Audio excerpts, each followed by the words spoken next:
everyone. Thank you so much for joining me today. This is Dr. Doni, and I am really excited to have this conversation with my really good friend and colleague, Dr. Sally LaMont. Sally, oh my gosh, I feel so grateful for having you in my life, for getting to be working side by side as naturopathic doctors all of these years. You've been a naturopathic doctor for, is it 35 years? Yes. That's pretty cool. I'm pretty amazing. And so thank you so much for everything you do. And thank you for being here today. I know you have your Sally's Kitchen, blog and website where you help people with food and eating. And this is, of course, that's an important topic all the time, but it's especially an important topic at this time of year. So thank you so much for joining me to talk more about food and eating and ways of eating that can benefit our health. Absolutely. I always love talking with you, Dr. Doni. Well, tell us, I'm curious too, what got you heading in this way, and doing this work in your life? Well, I grew up in the heartland in Wichita, Kansas in the 50s and 60s. And I ate an atrocious diet. I mean, really, we had Spam sandwiches on Wonder Bread and ding dongs and, a quart of milk at least every day per person. And the whole Midwest ate that way. And I watched my family start to develop disease, healthy cousins. By the time I was in high school, they were growing obese. I watched aunts and uncles get heart disease and diabetes, and my grandparents die. And it was clear to me that it had something to do with the way they were eating, but that whole concept was actively being denied. So I studied nutrition in college and taught myself how to cook. And then I was really fortunate to find out about naturopathic medicine because I was not particularly drawn to conventional medicine. But when I found out that there was this profession that I know we both love so dearly that teaches doctors how to approach chronic illness with something besides drugs and surgery to really address the role of diet and lifestyle, I just knew that I had found my calling, and I went for it. And here we are, several decades later, and that was the best decision of my life. Wow, it's so amazing, when to think about, how you just followed your intuition and you were being observant from a young age. Food is playing a role here. I'm going to investigate further, and I know you're in California and, help people there, but you also help people all around online, right? Doing right. your... Yeah, I have a practice in just north of San Francisco in Marin County in a town called Larkspur, California. Really wonderful practice there. But, like you, the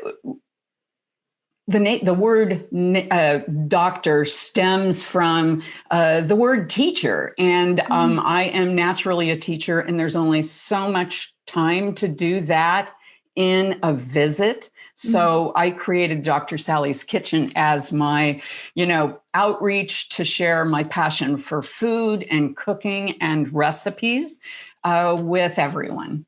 I love it.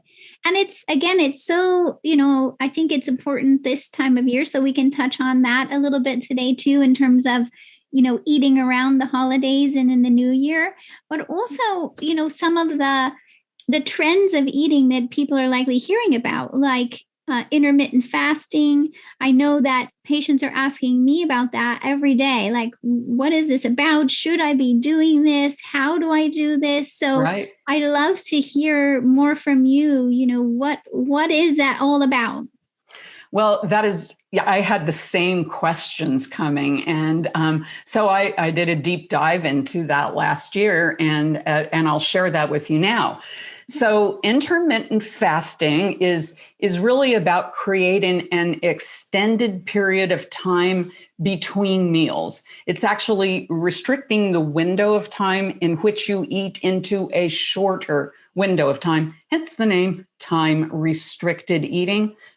So intermittent fasting and time restricted eating are essentially the same thing. And I love it because this type of eating is much more in alignment with nature's circadian rhythm. When we eat in alignment with our body's cellular clocks, our metabolism is optimized. For example, one of the things I learned over these last several years is that we have clock genes. Each organ has genes that tell it when to function at its highest and when to slow down. So the pancreas that makes insulin really begins to close up shop, so to speak. Around 8 p.m., it slows the production of digestive enzymes and insulin. And so when we eat a big meal or down a pizza or some ice cream at 11 o'clock, those foods are not going to be optimally digested and used for energy, but instead stored as fat. And that's the opposite of what we really want. No, it's such a good point. I know sometimes if I'm up, late after 10 o'clock and I'm like, start to feel hungry, I now have my mind thinking, okay, if I eat now, my body's probably not going to use it very well. It's just going to go to my waist or my hips. It's so true. It's so true. And you know what? This was the way our ancestors ate. They had to hunt and gather in the safety of the light of day. They didn't have the luxury of eating in the middle of the night. But now we live in this culture where we have grocery stores filled floor to ceiling with sugary drinks and refined and processed foods. So people, especially college students and younger people, they don't think anything about eating really late, but that throws our body clock out of alignment, and it really stokes the fires of chronic degenerative disease, which is what we're all fighting against. Scary, right? And in some ways, like when we hear intermittent fasting, it sounds like it sounds complicated, right? It's like, what is that supposed to mean? Intermittent between what? But like, as you're describing, it's really rather simple. It's just taking a break from eating while you're sleeping is a lot of it, right? Like from the evening while you're sleeping and then into the morning. Or tell us more, like, how does a person figure out how long that overnight fast should be?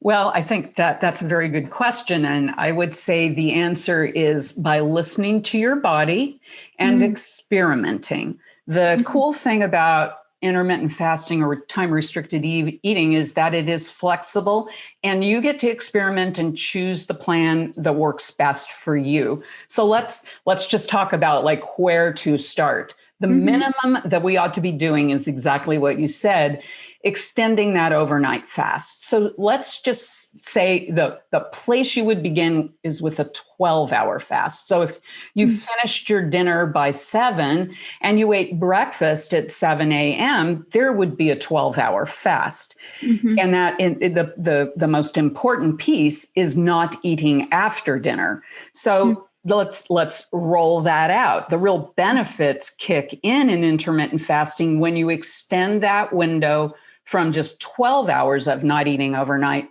to 14 or 16 or 18 hours. So you could eat, say, a brunch at 11 o'clock and have your dinner over by 7, and you would have a 16-hour fast, a 16-hour fast and be eating in an 8-hour window. That's where the real benefits kick in. So tell us about those benefits. What can people start to expect when they do that? Well, it's pretty awesome because when we get into this protracted window of fasting, the first thing that happens is the body begins to go into ketosis. It begins to burn belly fat instead of glucose or sugar that we're eating or our muscles. Almost most women want to shed a few pounds. And so that's one of the primary benefits of intermittent fasting, is promoting weight loss. Next, it helps to lower inflammation. And some of those markers of inflammation that we might identify on blood work and help our patients change, like C-reactive protein. Mm-hmm. It helps to improve insulin sensitivity and therefore lower blood sugar, lower that hemoglobin A1C that we hear about all the time as the marker of how high your blood sugar's been over 3 months. One of the coolest benefits is that it stimulates this process called autophagy, which is, it literally means cell eating or self-eating. And that's where the immune system goes to work, cleaning up old dead cells, stimulating the growth of new stem cells, which results in better immune function and longevity. And just a couple of other benefits: lowering cholesterol and triglycerides, and improving cognitive function. So if you're running around with brain fog, just clearing your body of having to constantly digest food allows the production of this thing called BDNF, brain-derived neurotrophic factor, which helps us grow new neurons. So those are some really solid benefits that have been described in the medical literature, both in animal and human studies. Because and this is so great, because sometimes you kind of almost need to really see those benefits to motivate you to create a shift, because otherwise those food cravings can come in, or, that whatever you're usually might be going for in the evening, or, some people I find even will, if you wake up in the middle of the night, find that you're going to eat something, or early in the morning. And those are those sneaky times when eating is actually, potentially going to throw off your metabolism and increase the risk of those things we were just talking about reversing. But I wonder because sometimes I find that there's certain patients where maybe they're not quite ready to go into a full intermittent fasting. What do you find, or situations where maybe a person should do a little more preparation first, or check in with their practitioner first? Absolutely. So if a person is underweight, or they have an eating disorder or a history of an eating disorder, say a woman was bulimic or anorexic, it's not a really good idea to force yourself to not eat. It may stimulate some of those old triggers, so you'd want to approach it carefully. But that still doesn't mean you should be eating in the middle of the night or snarfing down food at midnight. So I think that the first step is just sitting on your hands, drinking water or tea, or doing something else besides eating right at bedtime. Also, if a person is really seriously hypoglycemic, they need to start at that 12-hour window, and very carefully, just maybe 30 minutes a day for a few days, you extend out the breakfast. So if you are starving when you wake up at 7 o'clock, eat, but just finish eating earlier in the day is one way to do it. Another thing is, if a person has full-on diabetes and they're insulin dependent, extended periods of not eating are going to require real supervision of those meds and monitoring of blood sugar. So diabetes. And then finally, if you're pregnant or breastfeeding, it's definitely not the time to be restricting food. So those are some of the reasons that I would just not say that this is across the board a practice for everyone. Okay. No, that's very helpful, because, and always, as I'm hearing you kind of say too, it's like, listen to your body. Like, as you go into it, maybe start with if your fasting window has been less than 12 hours, you're going to kind of work toward the 12 hours first, listen to how you're feeling, and then gradually work into maybe a longer period of time, and really listen to how your body's responding, right? Yes. And, you alluded to this earlier, but it gets a lot more easy to do this after you've done it for a week or two and you start to see your energy improve and the scales start to move and you can feel your body burning off that fat. That's a good feeling. So I think that this is a great practice to use in the month of January, no matter what protocol you might be doing to clean up your act for the new year.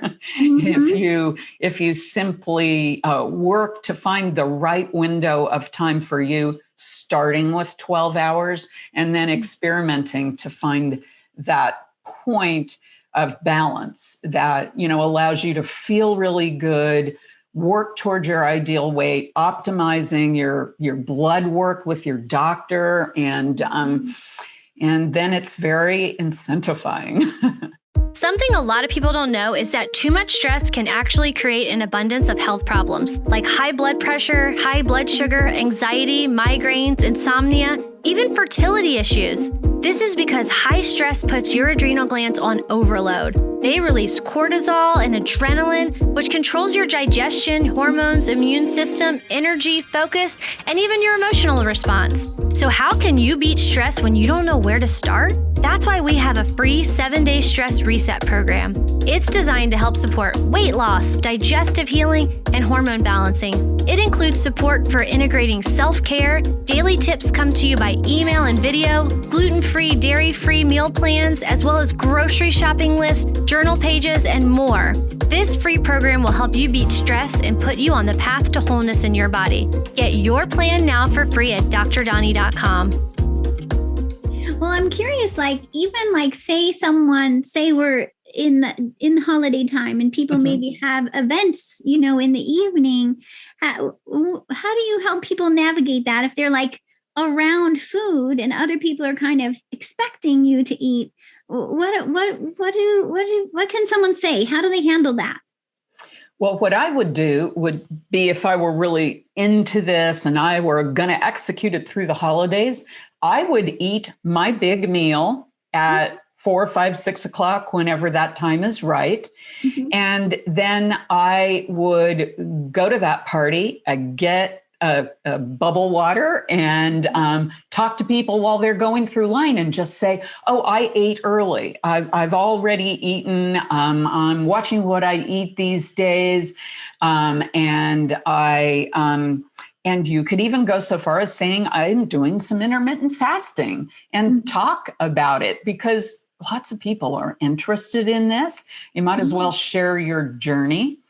The other thing that you can do is make sure, if you're hungry and you're going to a party, is bring something that you feel good about eating and put that on the table. So you can pick at a couple of other things, but I think if you offer the host or hostess a platter of something that's wonderful and healthy, you get to eat it. Others will gravitate to that, because I think people are increasingly recognizing that, yeah, that plate of brownies looks good, but I don't want to wear it. And and people will understand. Well, that's the thing is, I think sometimes there's a part of this that can really be about kind of prioritizing ourselves, right? Realizing, am I going to eat this food just because I feel sort of peer pressure, or, I was told I'm supposed to eat everything on my plate, and write all these internal messages that kind of gets as a broken record in our brains. Or how can we sort of shift it to say, hey, this is my body. I want to be healthier. I want to be feeling better in my body. I want to be preventing heart disease and dementia and cancer. So, I want to choose to be committed to this new way of eating. What do you find? Do your clients also struggle with that, kind of choice to really put themselves first in this way? Well, I think we all do. I know there's times I have to talk my way in my own head out of something I was about to do and go, wait, that is not really in my best interest. What's my commitment here? My commitment is feeling incredible and being as vibrantly healthy as I can so I can do the work I want to do, being an example to my daughter, to my patients, and not end up like my family back in the Midwest. The majority of those people, I mean, that's where obesity is. That's where the highest rates of all these chronic diseases. So I just reflect back on where it came from and where I'm going. I want to age gracefully. And I'll tell you, I've been a naturopathic doctor.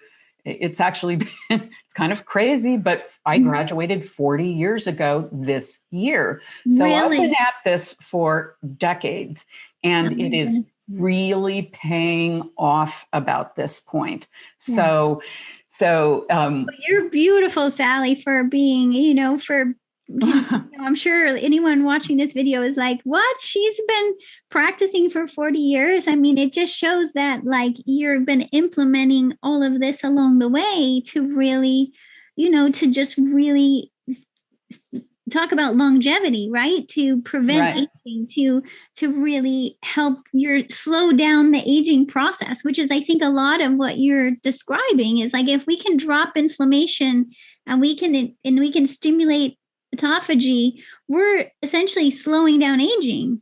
We are. And I think that a big motivator for a lot of us is feeling good.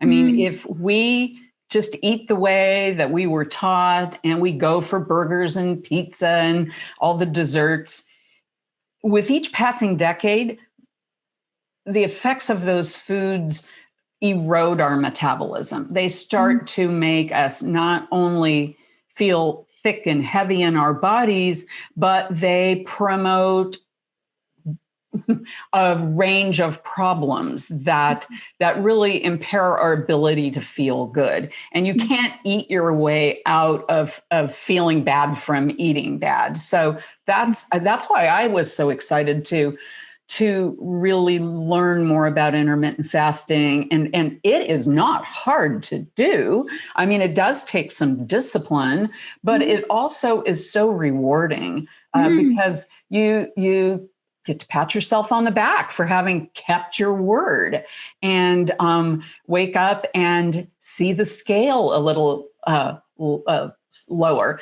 And to that end, I want to say, I mean, I'm not obsessed with weight loss, but I think most women are wanting to watch their weight.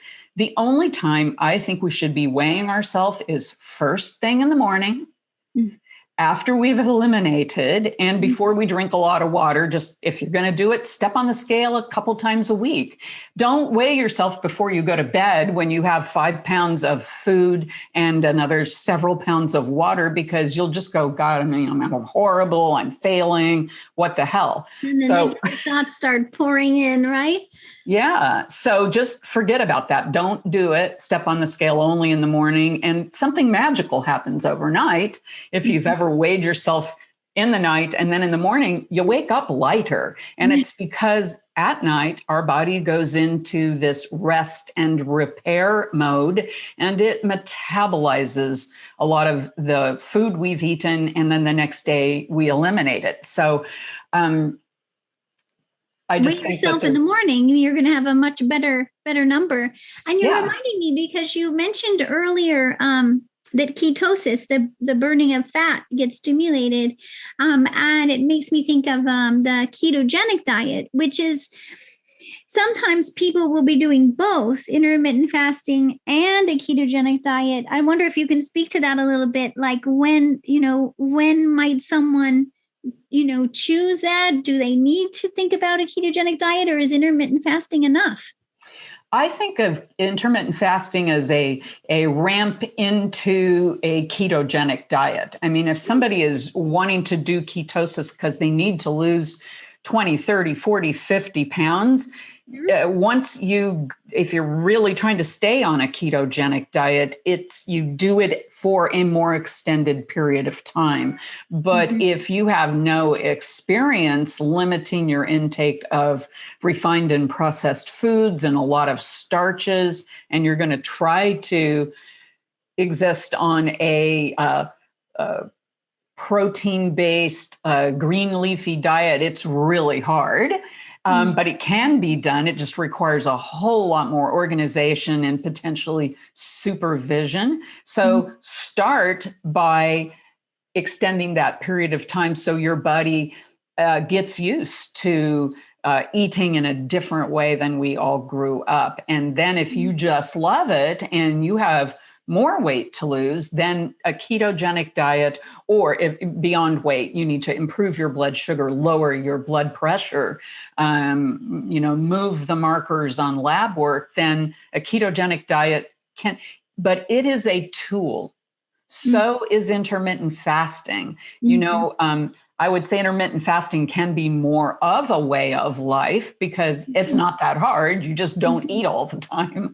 Whereas a ketogenic diet really requires you to eat a particular number of grams of protein and carbohydrate and fat to stay in ketosis. But you can still get into it temporarily and have it do its benefits in an extended overnight fast. Okay, gotcha.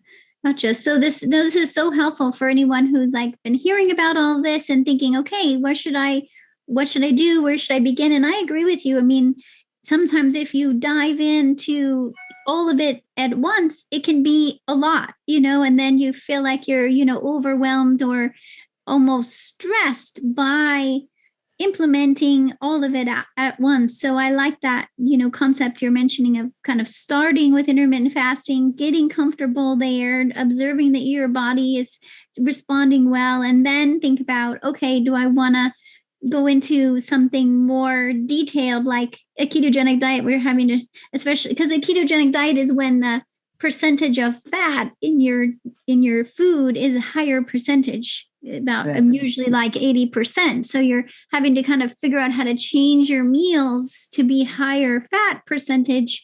And that just is going to require some more attention and figuring out what you're going to eat and all of that. Exactly. One of the interesting things about intermittent fasting in the studies that they've done, especially when they started with mice and it went on to humans, a lot of the studies, they're just letting these animals and humans eat whatever they want. They're not saying you need to eat 5 to 7 servings of vegetables and fruits and lay off of the refined and processed carbs and eat clean protein and fat. They're giving them their chow ad lib, meaning eating as much as they want during the window of time and then fasting them, and they get those benefits. So the way I feel about it is, imagine if you actually ate well the rest of the time. You nurtured your body with the phytonutrients and all the rainbow colored vegetables and fruits and plants, and you had high quality protein and you had great fats. Your body is going to thrive, and that's going to result in better energy, much better control of stress, better sleep, and, overall better metabolism. So it is a win-win. Well, I love that. And that's, I know what you cover a lot in Dr. Sally's Kitchen is, okay, when you're going to make food and eat food, what should you have? And you share such amazing, beautiful, and yummy recipes there.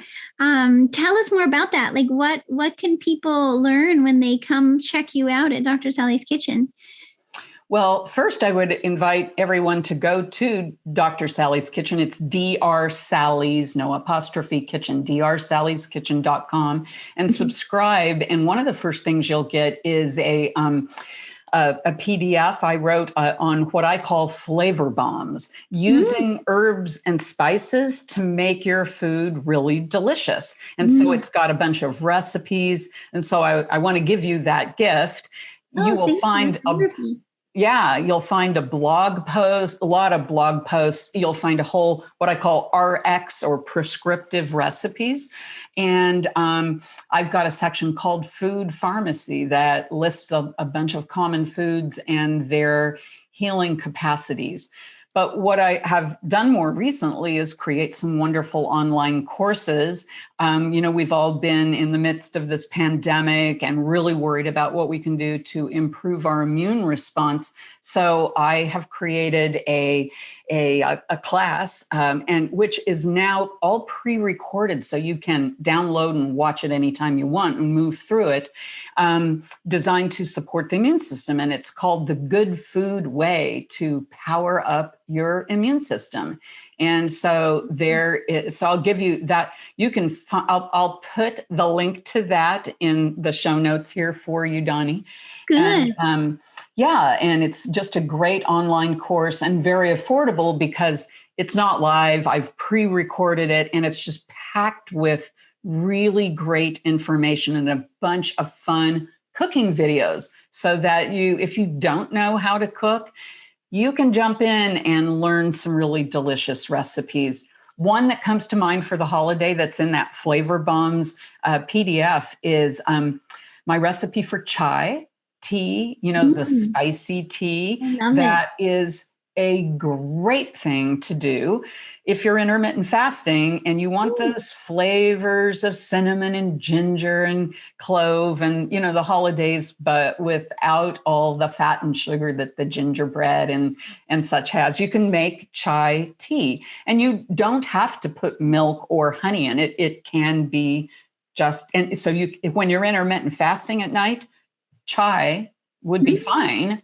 And if you're doing it during the day and you want to put some oat milk and a little honey or something in it, you can do that. But definitely stay away from the kind that you get at the coffee shops, I won't name names, that are just laden with sugar and fat.